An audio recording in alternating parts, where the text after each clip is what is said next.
guys. So the topic that I decided to talk about tonight is the first bracha of Amida, and there is a personal reason behind it. A few years ago, me and my wife had a request, and we were going around getting bracha from different rabbanim, and a big mekubal from Israel told us that you should focus on your tefillah and understand your tefillah. So we decided to together go over the Amida, find a way to understand what we're saying in Amida, because we do it 3 times a day. So after looking around, we find out that Rabbi Mansur has the whole series of shurim on the Amida. Is probably 15 different shurim, each one is 1 hour on Amida, and after that we find out the book. We went through it, so this is personal. We both have a siddur that have all the meaning on the siddur, so on a daily basis we use it. What I'm going through here is just a preview. It's nothing close to what he says and what he talks about. Just on the first bracha, I put a scan me on top. If you scan it, you can have all the recording on the first bracha. There is just 6 classes that he gives on the first bracha of Amida. And it goes on everything, explaining every word step by step. So if you have time, I think everyone should listen to it. It's really good. And if you enjoy it, you could add more onto it and add the other brachot also to it. It's total of, I think, 18 different shurim that he gives. He also have a book called Amida that he talks about it.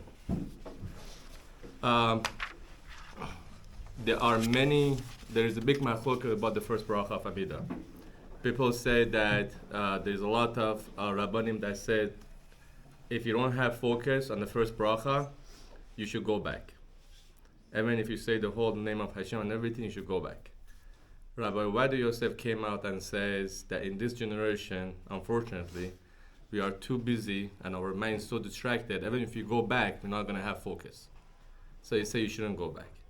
But that shows how important the first bracha of Amida is, that they go so far that they say you could go back. So let's just get to it. The first word is the Adonai. He goes through it a lot, that when we start the tefillah, we are down here and we want to talk to Hashem that's all the way up there.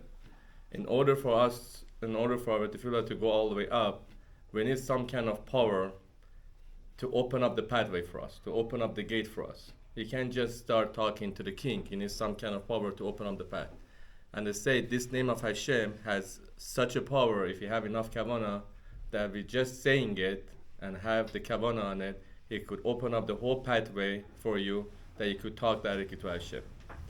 They say while you are saying the tefillah, just like here, there's a lot of Yisara here, and trying to take you away from the focus and distract you, is the same things happening during your tefillah.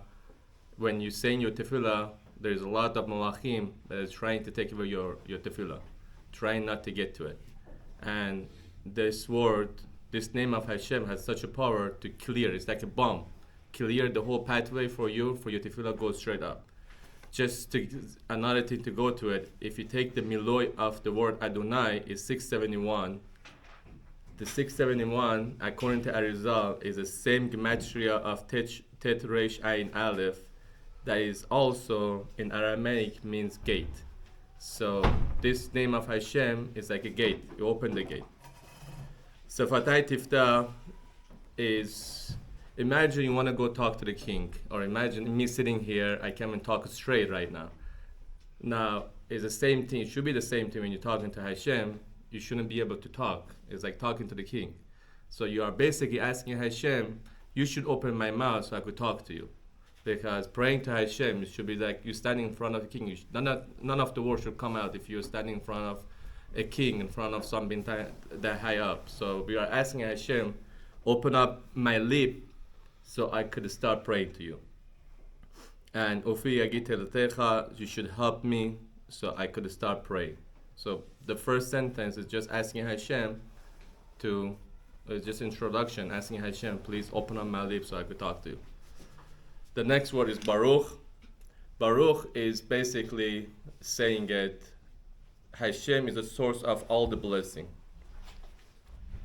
If you think about it, the person that make this building, the builder that make this building, he built it, but after building it, is away. He doesn't care about anything. But Hashem, on the other hand, when he builds something, he's always involved with it.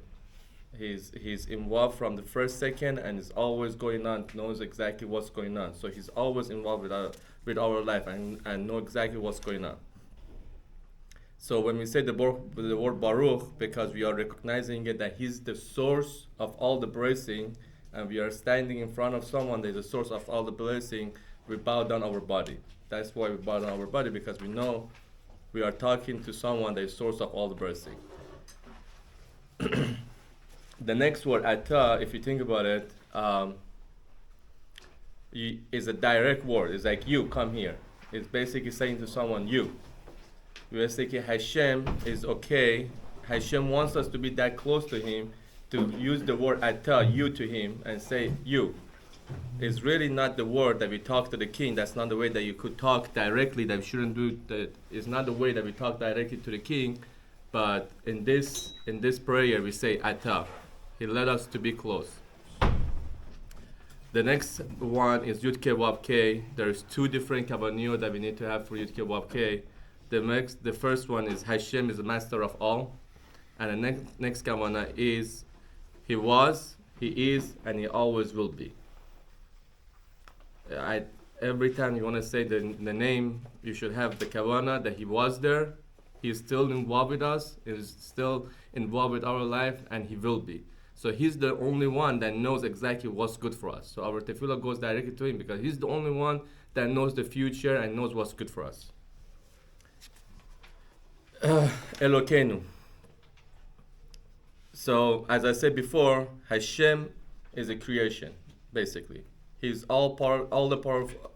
Hashem is powerful and is involved with every creation every second of the time. Again, the builder builds something, walks away. But Hashem, Elokeinu, that's why we use the word Elokeinu, he controls our life. He's involved with every second of our life. He's involved and he walks us through on everything. It's basically macro-manage the whole world. And now, the next part, we say Elokei Avotenu. The knowledge that we have from Hashem is not our knowledge. We didn't come up with it. It comes from our Father. The whole religions that we have, how it comes from our Father. And it goes all the way back to Avraham, Isaac, Yaakov. That's why we try to bring them down to say that you need to follow our tefillah. With saying their name, we are basically adding them to our tefillah also. So they're standing with our tefillah as a witness. Each one of the avot that we're mentioning here has different category. The first one is Elohei Avraham. He was all about chesed. Elohei Yitzchak is all about the judgment. And Elohei Yaakov is the truth. If you think about it, how involved is our tefillah is saying that why do we need to say the vav at the end, Elohei Yaakov? He could have just say Elohei Yaakov. So if you count the letter of Elohei Avraham, Elohei Yitzchak, and Elohei Yaakov, it become 26, and 26 is another name of Hashem. So we keep just adding on to our tefillah with the name of Hashem, different name of the Hashem, adding on to our tefillah.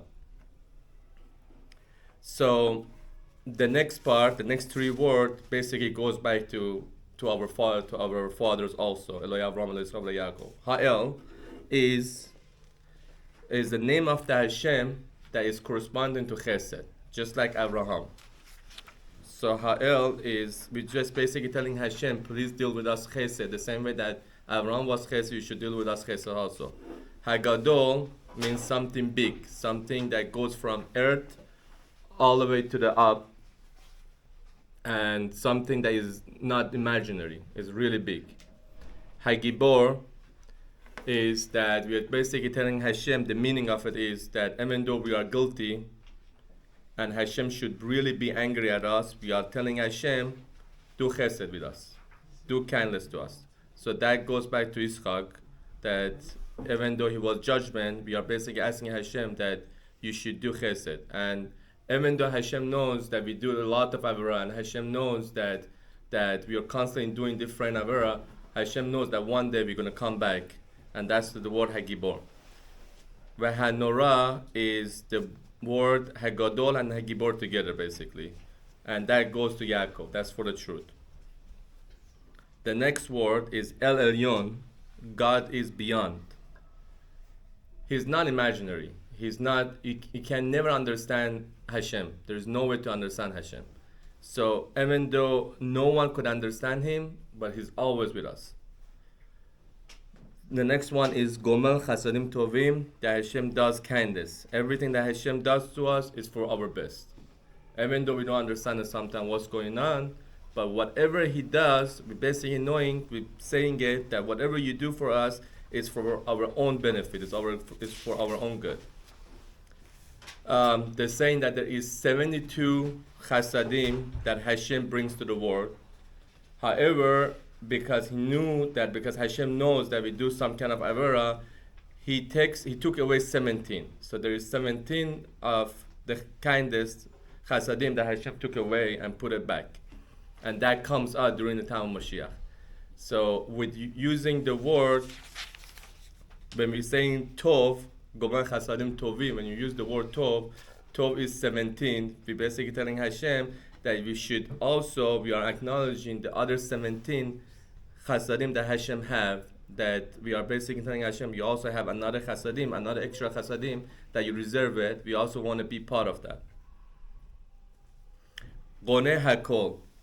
Hashem is basically, as a present, we are saying is constantly involved with everything that's going on in our life. He's always involved with everything that goes around in our life. Goneh hakol. Now, even though our zechutim is not enough, the next part, we're saying we could be not worthy of any of prayer to be answered. V'zocher chaste avot. You should bring it to us and you should answer our tefillah because of our Father. Because you promise, the promise that He made to all our three avot, be bringing them, that you should bring redemption and you should answer our tefillah in their zechut.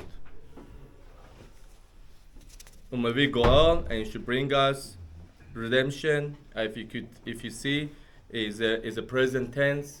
Each moment we are getting closer and closer to redemption. Livnei v'nehem, to their avot children. Again, we are bringing the zechutiot of our Father. Even if their zechut is not enough, the next word is saying leme'an shemo. If the zechut of our fathers, Abraham, Isaac, Yaakov, finish, Hashem saying here that I will redeem you under my own name. Leman Shemo means that even though we don't have any zechut ourselves and our fathers, Abraham, Isaac, Yaakov, everything is gone, everything's finished, Hashem is saying, Leman Shemo, that I will redeem you, I will bring you to redemption through my own name. And Be'ahava, I will do it with love. So whatever I'm doing, even though it's under my own name, even though I have to get involved, Hashem is getting involved, He will do it with love. Melech Ozer Moshiach Magen, the king who assists, brings salvation and protection. Ozer is kind of help that sometimes you want to do something, you just have to take a step, and Hashem will help you out and walk you through it. And the Moshiach is for the people that is helpless. They don't know what they're doing. They don't know anything. They cannot take a step. Hashem will still help them also and bring them closer to redemption. And we finish the bracha with Baruch Atah Hashem, Magen Abraham, the shield of Abraham. So the question is to bring down that why did he use the word Abraham here with Chesed, with the shield of Abraham? It says that if you think about it, yes, we do Daf Yomi, we do a lot of learning here, but compare to the knowledge that it was beforehand, it was in the old generation, our Torah knowledge is nowhere close to them. Yes, we do have a lot of learning, but still our knowledge is nowhere close to the knowledge that the Rabbanim of the old generation have. But there is one thing that in this generation is getting better and bigger is the chesed that we do. And if you think about all this different organization is opening up with Israel helping here, is you have for every situation you have different organization, and all of us are involved with different organization, different chasadim, and helping this organization, helping the organization. And it's basically the last bracha is that the redemption that comes doesn't come because of the learning that we do, even though it's important, but it's because of the chasadim, the chesed that this generation is doing right now. And that's what brings redemption in future. Thank you.